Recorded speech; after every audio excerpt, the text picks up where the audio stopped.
Olá, eu sou Ruth Chaves. Sou Emanuele Chaves. E juntas nós vamos apresentar o podcast Minha Amiga Advogada. O quadro de hoje é Casados e Já Separados, com o tema Prisão do Devedor de Alimentos. O podcast Minha Amiga Advogada faz parte do projeto Ruth Chaves Advocacia 2022.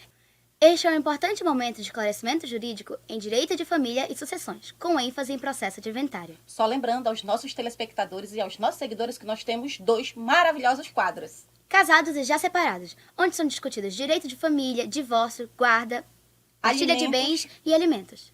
E o quadro Inventário Já, onde nós discutimos assuntos relacionados ao direito sucessório, como recebimento da herança, testamento, partilha de bens, seja ele carro, casa, terreno, saldos bancários e muitos assuntos dessa natureza. Hoje estamos inaugurando a participação masculina no nosso podcast Minha Amiga Advogada, porque até então tínhamos dividido nossos microfones apenas com ilustríssimas convidadas. Então, doutora Ruth Chaves, faça as honras da casa e apresente nossa convidada.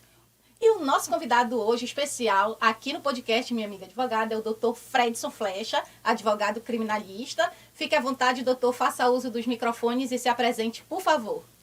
Muito obrigado.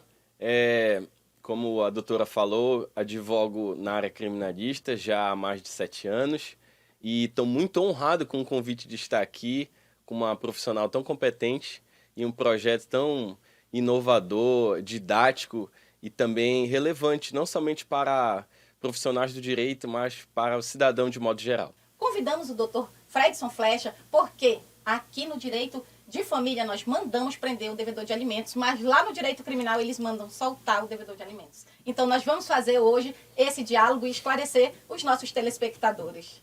E agora, sem mais delongas, vamos ao assunto de hoje.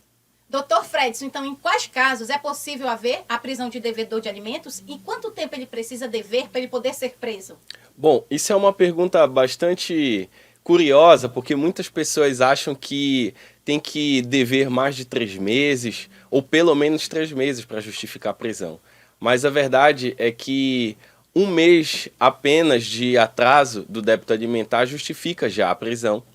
Então, dado a entrada no processo de execução com pedido de prisão civil, isso já justifica a prisão do devedor do débito alimentar. Doutor Fredson, a prisão do devedor de alimentos ela é uma prisão civil, mas na prática, como é que isso acontece? O preso, que é preso por pensão alimentícia, por dever a pensão alimentícia, ele é colocado na cela junto com os demais presos ou como é que funciona isso na prática? O Código de Processo Civil determina que os presos por débito alimentar fiquem em celas separadas. E essa prisão ela pode acontecer por até 90 dias. Isso fica a critério do juiz, do magistrado. Mas, feito o pagamento do débito ou comprovadamente justificado que o débito não consegue ser satisfeito, não pode ser satisfeito por questões de impossibilidade do devedor, a prisão pode ser revista e revogada. Sim, e na prática, sai no mesmo momento? Qual é o momento? Precisa um alvará de soltura, como preso normal? Feito o pagamento do débito alimentar ou algum acordo entre as partes, juntado isso aos autos, o advogado pode imediatamente pedir a soltura do devedor. E existe alguma penalidade para quem vive atrasando a pensão ou só paga uma parte? Sim, a prisão não é o único meio, inclusive é o meio mais pesado para se cobrar as dívidas, mas você pode reaver esse débito alimentar de outras maneiras. Os mais comuns que são utilizados hoje é a penhora dos bens ou o desconto em folha de pagamento em caso de pessoas que têm carteira assinada. Mas os tribunais superiores têm atuado ultimamente muito em bloquear bens, suspender a CNH, passaporte também, que foram decisões mais recentes, e também negativar o nome do devedor. Doutor Fredson, e a prisão do devedor de alimentos, ela só é destinada ao pai que figura num polo passivo, por exemplo, ou a qualquer pessoa? Porque nós sabemos que o alimento ele pode ser cobrado do avô, do tio, enfim. Mas no caso da prisão, é só destinado ao pai ou não? Não, o Código Civil diz que os parentes mediatos, eles concorrem também para o débito alimentar. Então, às vezes, os pais não têm condições de pagar os alimentos e automaticamente é acionado os parentes mais próximos. Normalmente são os avós. Então, sim, é possível que os avós também possam ser presos em caso de dever o alimento. E assim, não é o tema do nosso podcast, mas tem uma relação quando a gente trata de divórcio, geralmente às vezes pode ter casos de violência doméstica. E eu queria que o senhor, aproveitando já que o senhor está aqui no nosso podcast, pudesse nos orientar em relação às modalidades de violência doméstica. E assim, de que forma elas são processadas? Sim. Segundo o artigo 7º da Lei Maria da Penha, as violências contra a mulher podem ocorrer de cinco maneiras, que é violência física, violência moral, violência sexual, patrimonial e a violência psicológica. A violência física ela acontece da maneira mais óbvia, né? Alguns espancamentos ou arranhões ou lesões que podem ser comprovados através de exames de corpo de delito. A violência psicológica que afete a autoestima e traga danos traumáticos às mulheres também e afetem também a forma com que elas são vistas e se entendem como pessoa. A violência patrimonial ela se configura através de subtração ou retenção de bens ou danificação também a esses bens. Até utensílios, né, de trabalho mesmo. Às vezes a pessoa, já vi casos da pessoa ser dentista e o outro querer ir lá prender os equipamentos ou não deixar ela ter acesso ao próprio consultório odontológico dela. Sim, reter também ou subtrair os bens de trabalho também se configura como violência patrimonial e, além disso, impedir que ela utilize os seus recursos financeiros para sua própria manutenção também faz parte desse tipo de violência.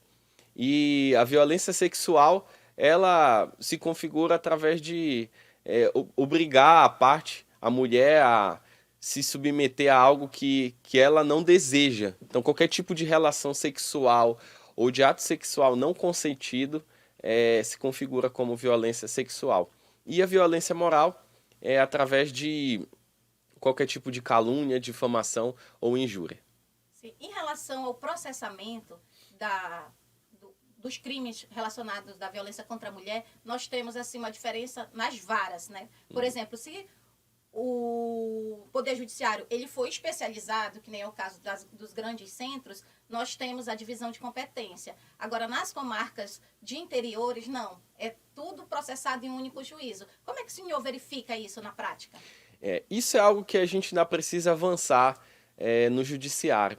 Então, em cidades que são menores e a máquina judiciária o investimento que foi feito é menor, o processamento se dá em varas de famílias e às vezes isso dificulta com que as mulheres sejam atendidas nas suas necessidades e até também sejam protegidas em relação a maiores danos que elas estão sofrendo ou podem ainda sofrer.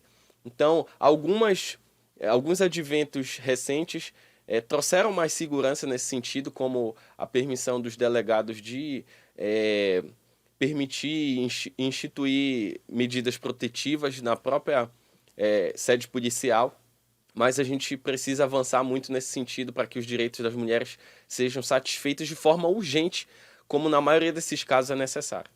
Verdade. Bom, pessoal, agradecemos a você que está aqui conosco no podcast Minha Amiga Advogada e agradecemos também ao Dr. Fredson que esteve aqui conosco. E muito obrigada por terem deixado seu like e seus comentários. Então, inscrevam-se e compartilhem com os amigos e parentes. E feliz Dia dos Pais para todos os pais que estão aqui nos assistindo, especialmente ao meu pai e meu avô. Gostaríamos também agora de devolver a palavra para o Dr. Fredson poder se despedir dos nossos telespectadores e desde já agradecemos, viu, doutor, a sua disponibilidade de estar aqui conosco, de atender o nosso convite. Agradecemos de todo o coração mesmo. Eu que agradeço, como falei no início, isso é uma honra para mim. E queria encerrar dando uma palavra de incentivo e de felicitação aos pais que honram o chamado e a vocação de realmente ser um líder dentro da família. Vocês influenciam pessoas a tornarem a sociedade mais justa e mais tranquila para todos os cidadãos. Então, vocês que pagam e honram com os débitos alimentares, que honram suas esposas e que assumem todo o compromisso de pai, de provedor do lar, fica aqui os meus parabéns a vocês. Desejo um feliz Dia dos Pais. Agradecemos a sua participação, que ficou conosco até aqui. Agradecemos também ao Dr. Fredson, que se disponibilizou, a Emanuele, que apresentou hoje o podcast conosco, e também informo que as nossas conexões elas continuam nas redes sociais, no Instagram, Facebook, YouTube, todos Chaves de Inventário. E você, aproveite nossos contatos e nos mande sugestões para os próximos episódios. Tchau! Tchau!